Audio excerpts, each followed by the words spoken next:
Worried about the security of your sensitive payroll data in ADP? If you're not using multi-factor authentication, you're missing a critical layer of protection.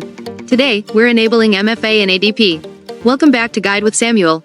Let's break it down. Multi-factor authentication requires a second form of verification, like a code sent to your phone, in addition to your password, making it much harder for hackers to access your account.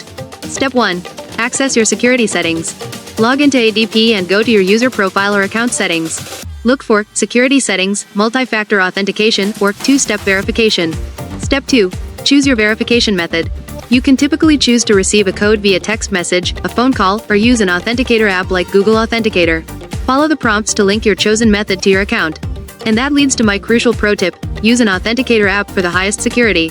While SMS is convenient, authenticator apps are more secure because they aren't vulnerable to SIM swapping attacks. Apps like Google Authenticator or Microsoft Authenticator generate codes offline and are the recommended method by security experts. So, just like that, you can significantly boost the security of your payroll system. Enabling MFA goes a long way in protecting your company and employee data from breaches. Now I'm curious, what's your preferred MFA method, text message, authenticator app, or something else?